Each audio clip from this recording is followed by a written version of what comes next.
4 centimetre त्रिज्या के एक वृत्त पर 6 सेंटीमीटर त्रिज्या के एक संकेंद्री वृत्त के किसी बिंदु से एक स्पर्श रेखा की रचना कीजिए और उसकी लंबाई मापिए। परिकलन से इस माप की जांच भी कीजिए। सर्वप्रथम 4 सेंटीमीटर त्रिज्या का एक वृत्त खींचते हैं। ये देखिए, ये हम 4 सेंटीमीटर त्रिज्या का एक वृत्त खींच रहे हैं। वृत्त के केंद्र को केंद्र मानकर 6 सेंटीमीटर त्रिज्या का भी एक और अन्य वृत्त खींच देते हैं। पहली वाले की त्रिज्या 4 सेंटीमीटर, दूसरे वाले की त्रिज्या 6 सेंटीमीटर। और हमें यह बोला गया है कि 6 सेंटीमीटर त्रिज्या के एक संकेंद्री वृत्त के किसी बिंदु से एक स्पर्श रेखा युग्म की रचना कीजिए, उसकी लंबाई परिकलन मापिए और परिकलन इस माप की जांच भी करना है परिकलन से। तो हमें यहां पर कोई बिंदु ले लेना है P। यहां पर मैंने ले लिया एक बिंदु P बाहर वाले वृत्त पर, और इसे हम ये स्केल की सहायता से मिला देते हैं। ये मिला दिया, ये बिंदु हो गया हमारा O और ये हो गया हमारा बिंदु P।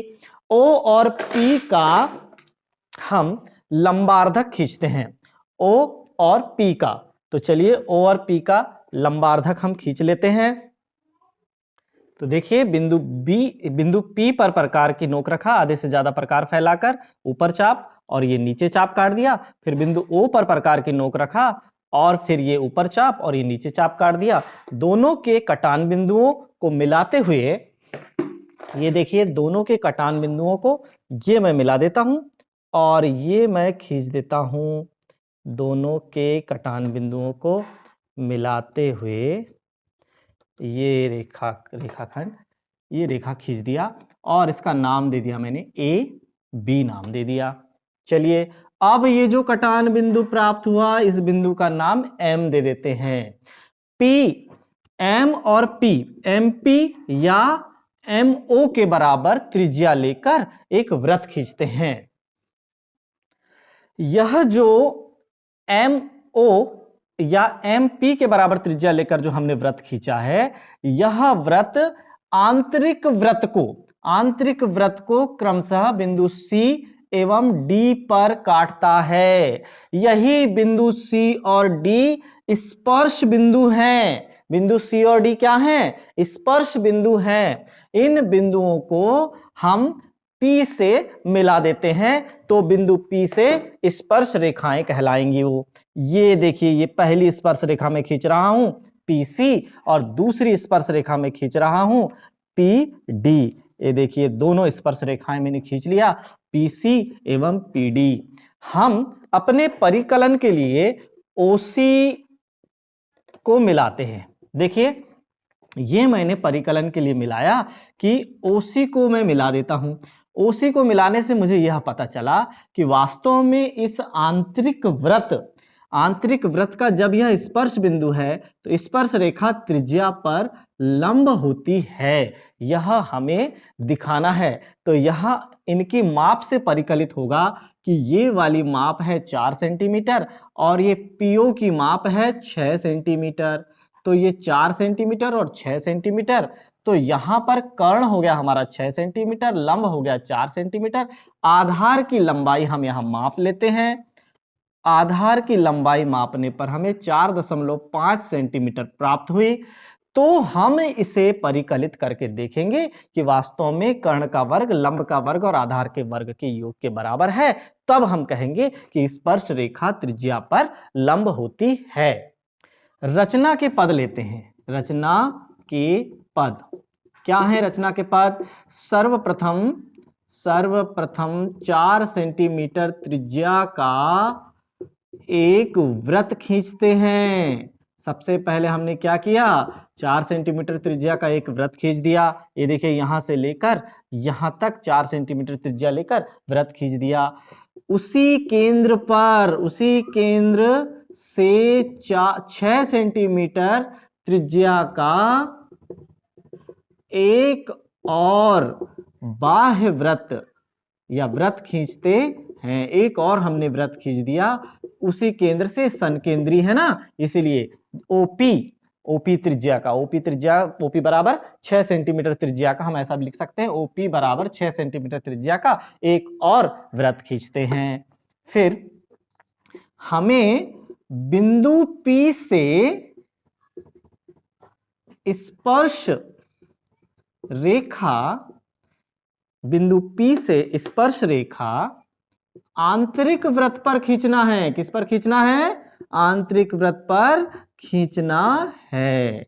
चलिए खींच देंगे, कोई बड़ी बात नहीं है। ये देखिए बाह्य वृत्त का बिंदु P से आंतरिक वृत्त के बिंदु पर स्पर्श रेखा खींचना है। तो देखिए चौथा रचना का पद हमारा हो जाएगा। ये देखिए कि हमने ये बिंदु P से खींचना है, तो OP का लंबार्धक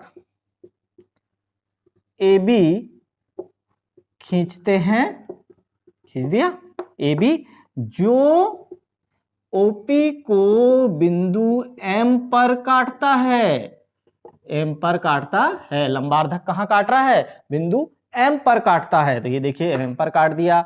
MO या MP के बराबर त्रिज्या लेकर, MO या MP के बराबर त्रिज्या लेकर एक वृत्त खींचते हैं। ये हमने खींच दिया। ये देखिए ये वृत्त हमने खींच दिया, जो आंतरिक वृत्त को बिंदु, ये देखिए ये बिंदु के क्या क्या नाम दिए हमने? C एवं D, जो आंतरिक वृत्त को बिंदु C एवं D पर काटता है। ये देखिए आंतरिक वृत्त को बिंदु C एवं D पर काटता है। ठीक है, अब आगे हमने क्या किया? P से C एवं D को मिलाते हैं। ये देखिए मिला दिया, P से C एवं D को मिला दिया, और यही PC एवं PD स्पर्श रेखाएं हैं। क्या हैं? स्पर्श रेखाएं हैं। चलिए स्पर्श रेखाओं का जुगाड़ हो गया, हमने स्पर्श रेखाएं खींच दिए। अब हमारे पास क्या है? देखिए स्पर्श रेखाओं की लंबाई मापे, तो स्पर्श रेखाओं की लंबाई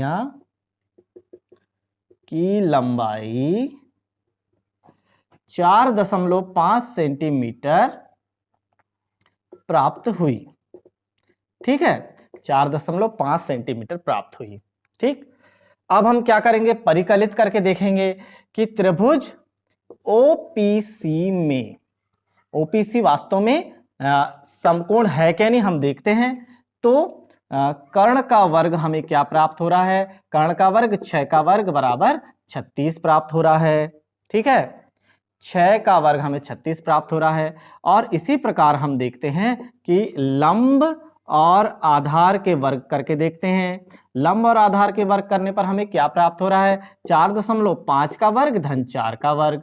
तो क्या प्राप्त होगा? ये देखिए 5 25 और 4 चौके 4 पंचे 20, 2025, तो दशमलव आया 20.25 धन 16। तो ये कितना प्राप्त हुआ? 36.25, जो कि समीकरण 1 और 2 लगभग बराबर हैं। चूंकि हम स्केल से दशमलव के 2 स्थानों तक नहीं माप सकते, इसलिए हमें एक ही स्थान तक प्राप्त हुआ था मान।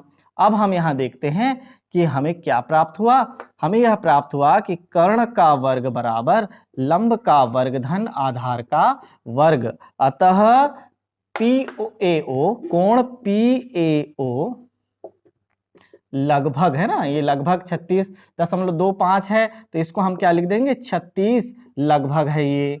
ठीक है, इसलिए हमने ऐसा कर दिया। अब कोण PAO बराबर PDO, तो क्या हो जाएगा? PAO है, अतः कोण PAO बराबर 90 अंश। अर्थात हमने क्या निष्कर्ष निकाला? अर्थात हमने निष्कर्ष निकाला कि स्पर्श रेखा त्रिज्या पर लंब होती है। हमने यह निष्कर्ष भी निकाला।